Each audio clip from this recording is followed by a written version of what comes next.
Most viral అయిన omelette egg పఫ్ని మనం కూడా ట్రై చేద్దామండి. చాలా ఈజీ ప్రాసెస్లో చేసుకోవచ్చు. పోపు కోసం వాడే చిన్న బాండిని తీసుకొని 1 టేబుల్ స్పూన్ ఆయిల్ వేసుకోండి. బీట్ చేసి పెట్టుకున్న ఎగ్లో కొద్దిగా ఉప్పు కారం వేసుకొని దీంట్లో కొద్దిగా ఈ మిశ్రమాన్ని వేసుకోండి. తర్వాత బాయిల్డ్ ఎగ్ని సగం వరకు కట్ చేసుకుని వేసుకొని కొద్దిగా ఉప్పు, కారం, ఉల్లిపాయలు, కొత్తిమీర వేసుకున్నాక ఒక 2 నిమిషాల పాటు వదిలేసి మళ్ళీ రెండో లేయర్ కింద కోడిగుడ్డు మిశ్రమాన్ని వేసుకోండి.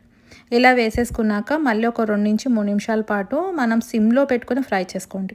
తర్వాత స్లోగా ఇంకొక పక్కకి టర్న్ చేసుకోండి. బాగా వేగితేనండి ఇంకొక పక్కకి టర్న్ అవుతుంది. సరిగ్గా వేగకపోతే ఈ రెండో పక్కకి టర్న్ అవ్వదు. అందుకే 2 నిమిషాల పాటు ఉంచేసుకోవచ్చు.